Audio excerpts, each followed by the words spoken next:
Selamat datang channel Trading for Better Life. Selain video ini, kami juga mengupload dari video klip pada jam 8 malam nanti akan menganalisa beberapa saham di sektor batubara untuk melihat bagaimana potensi minggu depan. Dan di video ini saya coba menganalisa beberapa saham yang keluar dari indeks FTSE Russell untuk bulan September nanti. Semoga analisa yang diberikan ini bisa bermanfaat dan membantu teman-teman dalam mengambil keputusan.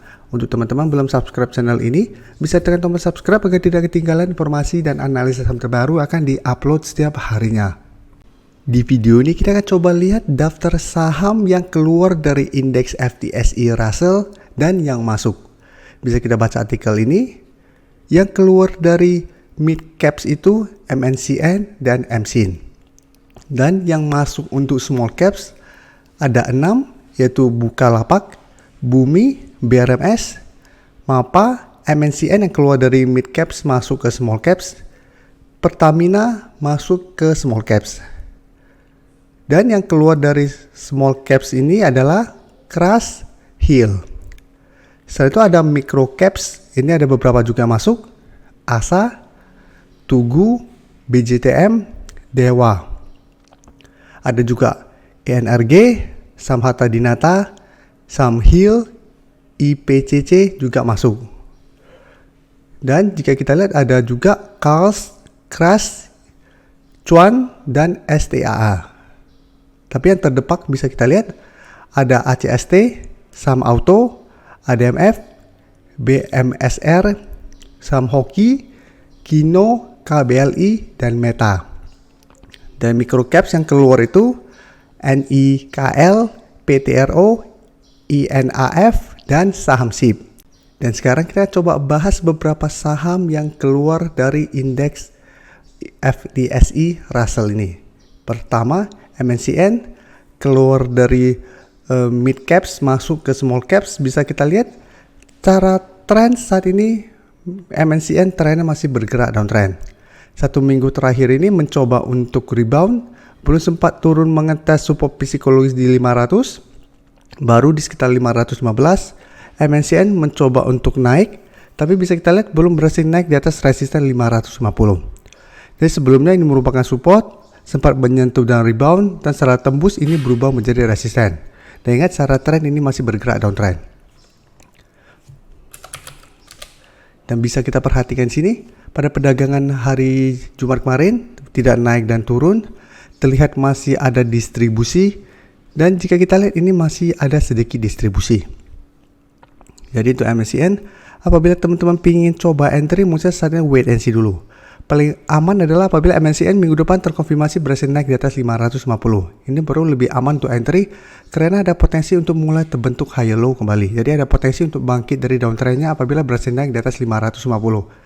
Apabila berhasil break, ada potensi MNCN untuk lanjut naik menuju resisten terdekat di 600. Baru di atasnya ada resisten MA50 di sekitar 610. Tapi ingat, walaupun berhasil naik di atas 550 bukan berarti MNCN akan mulai uptrend. Karena masih ada garis MA50 150 yang mungkin bisa menahan kenaikan dari saham ini. Jadi apabila berhasil break, apabila teman-teman mau entry, paling aman coba swing trade saja. Apabila berhasil naik dan kesulitan untuk naik di atas garis MA50, saya pertimbangkan untuk take profit. Karena secara trend ini masih belum uptrend, dan bisa kita lihat sampai saat ini juga masih ada distribusi. Selanjutnya auto bisa kita lihat secara trend saat ini uptrend, beda dari MNCN. Auto bisa kita lihat selalu berada di atas garis MA50 150 setelah berhasil naik di atas kedua garis MA ini. Memang sempat turun kembali mengetes garis MA50 pada April, tapi masih bisa bertahan dari rebound, terus bergerak naik dan belum sempat turun menyentuh garis MA50 kembali. Dan hari Jumat ditutup naik 0,63% ke 3.220. Dan 1 minggu terakhir memang auto turun terus, bisa kita lihat terbentuk 4 candle merah dan masih belum berhasil naik di atas 3.600. Tapi menariknya, candle hari Jumat kemarin, candle hijau terbentuk pola hammer dan saat ini masih bertahan di atas support 3.200. Tapi support lebih kuat menurut saya di harga 3.000 untuk support terdekatnya, dan support MA50 sekitar 2.830. Jadi secara tren, walaupun auto 1 minggu terakhir ini melemah, pelemahan ini menurut saya pelemahan wajar, ini belum ada tanda-tanda untuk patah tren. Karena sebelumnya juga bisa kita lihat naik, sempat turun juga, tapi masih bisa bertanda rebound, bergerak turun, tapi arahnya terus bergerak naik. Jadi selama bertahan di atas harga 3000, menurut saya auto masih layak untuk di hold dan secara tren belum patah tren. Dan garis MACD jika kita lihat memang saat ini sudah mulai bergerak turun. Untuk auto bisa kita lihat pada kenaikan hari Jumat terlihat ini tidak ada akumulasi maupun distribusi. Tapi asing terlihat masih terus distribusi saham auto. Jadi untuk auto karena 1 minggu terakhir sudah mulai melemah dan hari Jumat terbentuk candle hammer, ini menurut saya masih menarik untuk dipantau apabila teman-teman mau swing trade.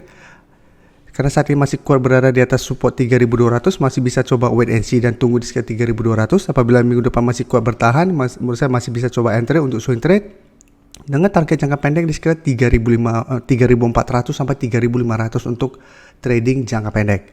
Atau mau lebih aman, tunggu auto turun kembali mengetes 3000, apabila masih bertahan baru coba entry di support yang lebih kuat ini. Hari Jumat sempat turun, bisa kita ke sekitar 3060. Jadi masih ada potensi untuk saya lihat mengetes atau menuju 3000. ACST 1 minggu ini sudah saya analisa dan salah satu saham masuk watchlist bareng teman-teman member.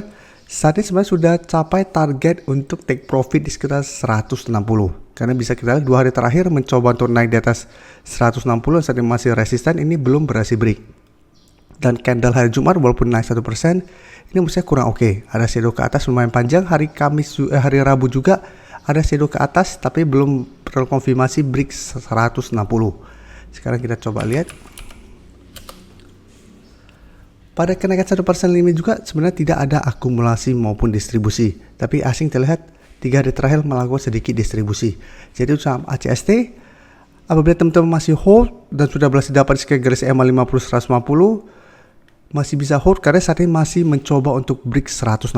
Tapi apabila terpantau minggu depan mencoba break masih gagal break dan mulai terbentuk candle merah, bisa pertimbangkan untuk take profit apabila teman-teman swing trade. Setelah itu tunggu kembali di sekitar 150 untuk re-entry kembali, atau bisa hold terus saja selama garis EMA 150 tidak terlewati. Tapi paling aman menurut saya coba swing trade saja karena candle 2 hari terakhir masih kurang oke. Apabila minggu depan ternyata gagal break dan lanjut naik menuju 166, pertimbangkan untuk take profit jangka pendek. Apalagi jika kita lihat dalam 2 minggu terakhir ACST sudah naik lumayan tinggi. Jadi wajar apabila mulai terkoreksi. Tapi apabila teman-teman saat ini baru mau entry, saya juga tidak menyarankan untuk coba entry di harga atas.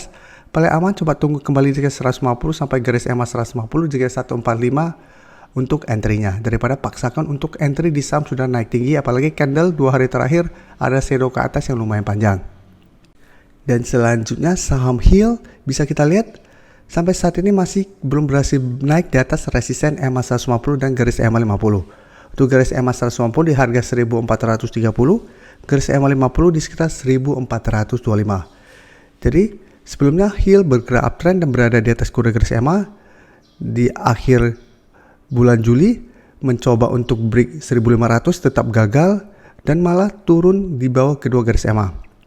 Dan pada saat mengetes 1400, saham Hill mulai sideways, tapi setelah berhasil rebound bisa kita lihat beberapa kali mencoba naik memang masih gagal break. Secara trend ini masih berpotensi untuk lanjut downtrend, walaupun untuk tren jangka pendek saat ini sudah mulai bergerak sideways karena tertahan di 1400. Dan garis MACD terlihat saat ini juga masih bergerak turun. Bisa kita perhatikan di sini, pada penurunan itu sebenarnya tidak ada akumulasi maupun distribusi. Tapi asing terlihat masih terus distribusi saham Hill. Jadi saham Hill saya lihat masih ada potensi untuk minggu depan turun mengetes 1400. Jadi harus hati-hati apabila 1400 minggu depan terkonfirmasi break, Hill berpotensi untuk lanjut downtrend. Dan berpotensi lanjut turun menuju support berikutnya di sekitar 1350.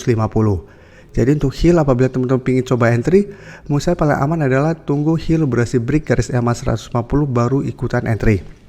Karena apabila berhasil break baru secara tren ada potensi untuk mulai bergerak uptrend kembali. Tapi jika kita pantau bisa bertahan di 1400 tapi beberapa kali gagal naik di atas garis EMA 150, maka potensi untuk malah tembus support 1400 akan lebih besar. Jadi harus hati-hati, potensi untuk lanjut downtrend masih besar, apalagi terlihat masih banyak distribusi. Terima kasih telah menonton video ini. Like dan share video ini bila bermanfaat bagi teman-teman, dan support channel ini dengan cara tekan tombol subscribe agar channel ini bisa makin berkembang dan bisa membantu lebih banyak orang lagi. Terima kasih.